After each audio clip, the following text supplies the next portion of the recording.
একটা রোদ উঠেছে। ও ওয়েদারটা খুবই খুবই সুন্দর।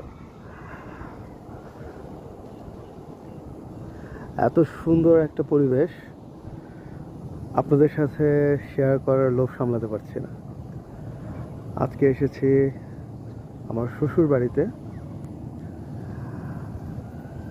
ওই সামনে দেখতে পাচ্ছেন, ওখানে হচ্ছে আমার শ্বশুর এবং তার পরিবারের যত মুরব্বীরা এই পৃথিবীর মায়া ত্যাগ করেছেন তাদের সবাইকে ওখানে কবর দেওয়া হয়েছে। এটা পারিবারিক কবরস্থান।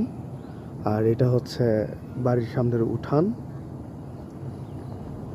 আর এটা হচ্ছে আমার শ্বশুরের বাড়ির ছাদ।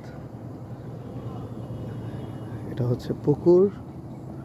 আর ওই যে ছোট্ট রুমটা দেখতে পাচ্ছেন, ওইটা হচ্ছে মুসাফিরখানা।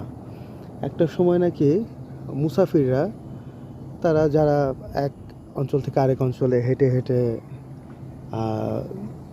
মানে পরিভ্রমণ করতেন, তারা মাঝে মধ্যে এই ধরনের মুসাফিরখানায় এসে আশ্রয় গ্রহণ করতেন, নামাজ পড়তেন এবং রাতে থাকতেন, এবং তাদের খাওয়া দাওয়ার ব্যবস্থা এই বাড়ি থেকেই করা হতো।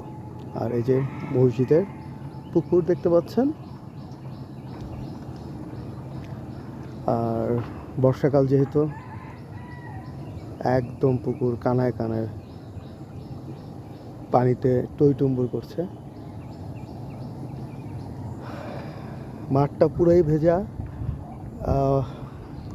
শুকনোর মৌসুমে এই মাঠে আমরা আসলে ফুটবল খেলি।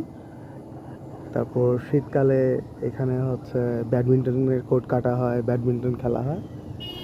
আর ছাদটা দেখতে পাচ্ছেন, বিশাল বড় একটা ছাদ। এখানে আমরা বারবিকিউ করি শীতকালে।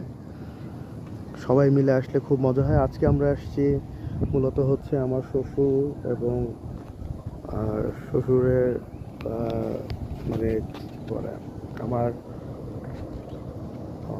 ফুপা শ্বশুর এবং আমার দাদা শ্বশুরের সবার একসাথে ওনাদের মৃত্যুবার্ষিকী 1 মাসের ভিতরে আগে পিছনে। তো সবার মৃত্যুবার্ষিকী উপলক্ষে একটা ছোটোখাটো আয়োজন করা হয়েছে মিলাদ মাহফিলে। তো সেই উপলক্ষে আমরা সবাই আজকে গ্রামে এসেছি। ওই যে মুসল্লিরা খাওয়া দাওয়া করে বাসায় ফিরে যাচ্ছে। নিচে খাবারের আয়োজন করা হয়েছিল। তো আজকে পরিবেশটা খুবই সুন্দর।